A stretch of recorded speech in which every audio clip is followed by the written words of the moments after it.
अस्सलाम वालेकुम। उम्मीद है आप सब खैरियत से होंगे। आज हमारा लेसन नंबर 3 स्टार्ट होगा जिसका नाम है relative atomic mass and atomic mass unit.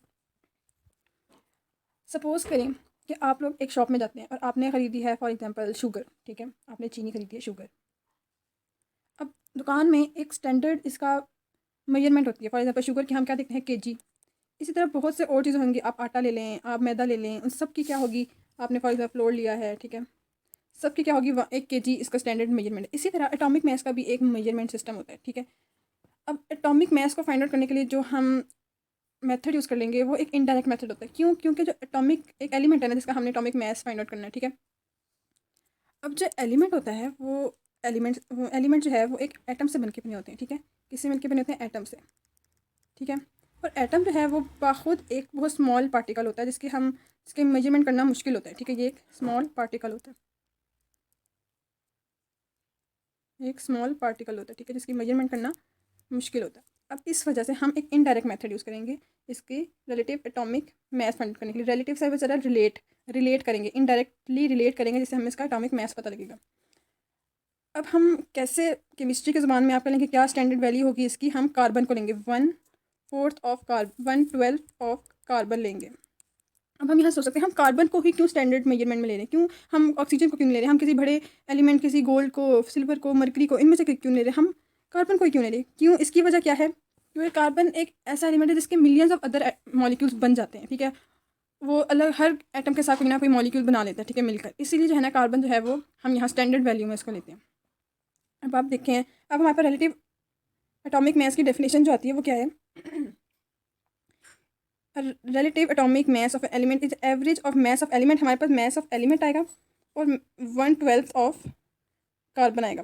इसको अगर हम फार्मूला में लिखें, हमारे पास एक एटॉमिक मास कैसा आएगा कि हमारे पास एक एलिमेंट, जो भी हमारे पास एलिमेंट है, ठीक है, उसका हमारे पास, और नीचे हमारे पास 12 कार्बन आएंगे। अगर हम इसको थोड़ा सा डिफाइन करके लिखें तो हमारे पास इसका फार्मूला बन सकता है मास ऑफ 1 कार्बन 12 एटम, ठीक है। अब अगर इसमें हम वैल्यूज़ पुट करें, फॉर एग्जाम्पल हम बहुत ईजी सा लेते हैं हाइड्रोजन। हाइड्रोजन को हम कैसे करेंगे? इसका हमें मास पता है, हमारे पास है 8.40। इसको हम डेसिमल हटाने के लिए इसको डिवाइड करेंगे 100 से, ठीक है, और मल्टीप्लाई कर देंगे इसको किससे? 12 से, क्योंकि हमने कार्बन 12 से इसको मल्टीप्लाई करना है। तो हमारे पास एंड पे आंसर क्या आएगा? 1.008 AMU। तो ये हमारे पास ये जो वैल्यू है ये हमारे पास क्या आती है? रिलेटिव एटॉमिक मास किसका? हाइड्रोजन का, ठीक है। इसके साथ ही साथ हमें एक और चीज़ पता लगती है, वो क्या है कि AMU, ये जो हम देख रहे हैं हर जगह AMU, ये क्या है? ये हमारे पास यूनिट है किसका? एटॉमिक मास का। इसको कैसे stand for? A for atomic, M for mass and U for unit. Atomic mass unit इसका क्या है? रिलेटिव एटॉमिक मास का अगर हम कोई यूनिट लगाते हैं जिसे मेजर करने के बाद, तो उसे हम कहते हैं एटॉमिक मास यूनिट। ये देखें, ये एटॉमिक मास यूनिट ये हमारे पास आ रहा है। तो हमारे पास रिलेटिव एटॉमिक मास भी समझ आ गया और एटॉमिक मास यूनिट भी समझ आ गया। अब चलते हैं हम अगले टॉपिक पर। नेक्स्ट है हमारे पास empirical formula and molecular formula. अब हमारे पास किसी भी कंपाउंड की, किसी भी केमिकल फार्मूले की दो टाइप्स होती हैं। उनमें से सबसे पहले और सबसे सिंपलेस्ट जो है ना वो है एम्पिरिकल फार्मूला। उसमें क्या है कि हमारे पास कोई भी सिंपलेस्ट नंबर ऑफ रेशो होगा एटम का जो कि एक कंपाउंड में प्रेजेंट होगा। ये क्या है? सिंपलेस्ट रेशो, ठीक है, किसका? एटम का। सिंपलेस्ट रेशो है एटम का इन कंपाउंड, या आप कह सकते हैं ऑफ कंपाउंड। ये हम फाइंड आउट कैसे करते हैं? ये बहुत ईजी चीज़ है। फॉर एग्जाम्पल हम एग्जाम्पल ले लेते हैं ग्लूकोज की। ग्लूकोज का फॉर्मूला आई गेस सबको ही पता होगा, बहुत सिंपल है, C6H12O6। अब इसको अगर हम फर्दर वेरीफाई करें, फर्दर डिवाइड करें, इसकी रेशो निकालें तो क्या आएगी? ये देखें, हमारे पास सीधे हम लिख लेते हैं कितने कितने इसमें एटम है। कार्बन है, हाइड्रोजन है और ऑक्सीजन है। कार्बन हमारे पास कितने थे? 6। हाइड्रोजन हमारे पास है 12 और ऑक्सीजन हमारे पास है 6। अब हमने देखना है कि ये तीनों वैल्यूज़ किस पर डिवाइड हो रही हैं कंबाइन। ये 6 पे भी डिवाइड होती हैं, ये 2 पे भी डिवाइड होती हैं, ये 4 पे भी डिवाइड होती हैं। अब जिस मर्जी पे कर लें आंसर एंड पर सेम ही आना है, लेकिन ये कि आप जितनी छोटी वैल्यू से स्टार्ट करेंगे आपके स्टेप उतने ज़्यादा बढ़ते जाएंगे, आपको उतना लंबा प्रोसेस करना पड़ेगा। इसलिए हम सिंपलेस्ट अगर इसको करना चाहें, आसानी से करना चाहें, तो हम जो सबसे बड़ा वैल्यू आ रही है, जो सबसे बड़ी वैल्यू आ रही है उससे हम डिवाइड करेंगे। जैसे कि यहाँ है 6, 6 1 ज़ा 6 आता है, 6 2 ज़ा 12 आता है और 6 1 ज़ा 6 आता है। अब आप ये देखें कि इससे ज़्यादा फर्दर ये वेरीफाई नहीं हो सकता, इससे ज़्यादा ये छोटा नहीं हो सकता, सिंपल रेशो नहीं आ सकती। क्यों? अब 1 और 2 का हम अगर दोबारा भी किसी से डिवाइड करेंगे तो 1 से करेंगे और आंसर सेम ही आएगा। अब जो ये ग्लूकोज था, इसका ये जो सिंपलेस्ट रेशो हमारे पास आई है, ये 1 रेशो 2 रेशो 1, ठीक है, 1 रेशो 2 रेशो 1, ये हमारे पास इसका क्या है, एम्पेरिकल फार्मूला, ठीक है। और ये दूसरा, ये जो मेन था हमारे पास कि इसके पूरे मॉलिक्यूल में, इसके पूरे कंपाउंड में कितने एटम हैं और कितने कितने नंबर में मौजूद हैं, ये हमारे पास आ जाता है मॉलिक्यूलर फार्मूला। अगर अब कोई आपसे पूछे कि बताएं ग्लूकोज का मॉलिक्यूलर फार्मूला और एम्पिरिकल फार्मूला क्या है, तो हम बहुत आसानी से उसको बता सकते हैं कि मॉलिक्यूलर फार्मूला ये मेन वाला है जो हमें नज़र आता है, जो हम आराम से बता सकते हैं, और एम्पिरिकल वर्ड जिसकी सिंपलेस्ट रेशियो होगी, ठीक है। अब इन दोनों में एक बहुत वाहिद डिफरेंस है, वो क्या है मैं आपको बताती हूँ। जो एम्पिरिकल फार्मूला होता है हमारे पास, ये 2 चीज़ों के लिए यूज़ होता है। किस किस चीज़ के लिए? मॉलिक्यूलर कंपाउंड्स के लिए भी,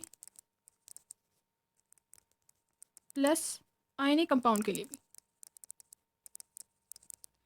लेकिन जो हमारे पास मॉलिक्यूलर फार्मूला है, ये सिर्फ और सिर्फ मॉलिक्यूलर कंपाउंड के लिए यूज़ होता है, ओके।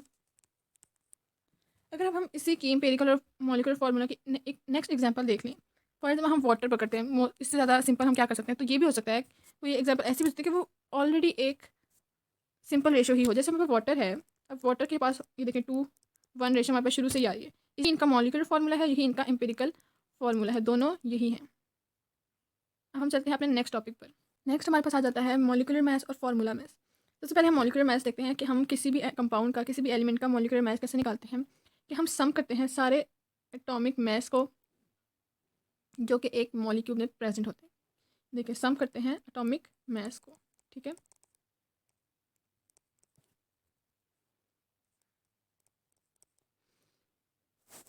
जितने भी इसमें एटम होंगे उनके मैसेज को एक मॉलिक्यूल में, कंपाउंड में, एक सब्सटेंस में जितने भी एटम मौजूद होंगे उन सबको सम करेंगे उनके मैसेज को, तो हमारे पास क्या आ जाएगा, मॉलिक्यूलर मास, पूरे मॉलिक्यूल का मास। इसको हम कैसे करेंगे, हम एक बहुत ही सीधी सादी और सिंपल सी लेते हैं example. For example nitric acid, आप फेमिलियर होंगे इस वर्ड से, अगर नहीं भी हैं तो आपको एक न्यू पता चला। नाइट्रिक एसिड बहुत सिंपल फार्मूला होता है, ये आपके बहुत बार बार भी आएगा कोर्सेज में, तो ये आप भी यहाँ याद कर लें। इसका फार्मूला है HNO3, बहुत सिंपल है, HNO3 बाकियों की तरह ही। अब इसका अगर हमने मॉलिक्यूलर मास निकालना है तो हम कैसे निकालेंगे, ये देखिए हमारे पास क्या है, H है, N है और O है, ठीक है। अब इनके मैसेज को हमने क्या करना है, सम अप करना है, प्लस करना है, ऐड करना है। हमारे पास कितने, हाइड्रोजन का मैस क्या है, 1, राइट। नाइट्रोजन का मैस हमारे पास है 14 और ऑक्सीजन का मैस होता है हमारे पास 16। अब ये जो 3 है ये कहाँ जाएगा, ये 3 जाएगा इस 16 के साथ। क्यों? क्योंकि ये O3 है, तो हमारे पास 3 इसके एटम मौजूद हैं ऑक्सीजन के, ठीक है। अब इसकी हम अगर प्लस करें, इसको सॉल्व करें, तो हमारे पास क्या आंसर आता है, हमारे पास आंसर आता है 63 और यूनिट का आएगा AMU, जो हम ऊपर पहले पढ़ के आए हैं। तो ये 63 है, ये क्या है असल में, ये है नाइट्रिक एसिड का मॉलिक्यूलर मास। क्या है? Molecular mass. So simple. इसी तरह अगर हम किसी और की करना चाहें, हाइड्रोजन की, तो वो भी इसी तरह होगी, सिंपल, ठीक है। अब बात आती है फार्मूला मास क्या है। कुछ आयनिक कंपाउंड ऐसे होते हैं जो कि 3 डायमेंशनल सॉलिड क्रिस्टल बन जाते हैं और फिर वो रिप्रेजेंट करते हैं फार्मूला यूनिट को। और ऐसे फार्मूला मास को हम कह रहे हैं कि वो सम अप होते हैं सारे एटॉमिक मासेस के, जो कि एक फार्मूला यूनिट में प्रेजेंट होते हैं किसी भी सब्सटेंस के। जैसे कि मैं आपको इसकी शॉर्ट फॉर्म करके बताती हूँ कि हमारे पास आयनिक कंपाउंड है, हमारे पास आयनिक कंपाउंड है जो कि 3 डायमेंशनल होगा, प्लस और क्या होगा कि वो सॉलिड क्रिस्टल होगा। एक ही बात होगी 3 डायमेंशन होना, सॉलिड क्रिस्टल होना, ये ऑलमोस्ट सेम बात है, ठीक है। प्लस और हमारे पास क्या है, वो रिप्रेजेंट करेगा फिर किसको, फार्मूला यूनिट को,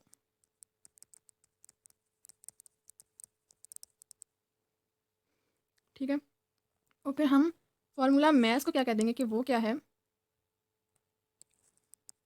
फार्मूला मास हो गया इस केस में हमारे पास कि सम ऑफ ऑल एटॉमिक मास, ठीक है, of all the atom present in one formula unit, जो कि प्रेजेंट हो गया फार्मूला यूनिट के अंदर, ठीक है।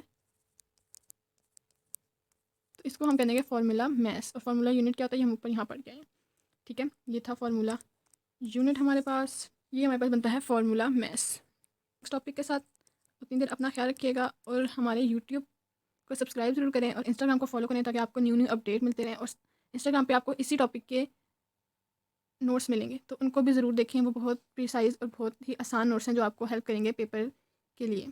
थैंक यू एंड अल्लाह हाफिज़।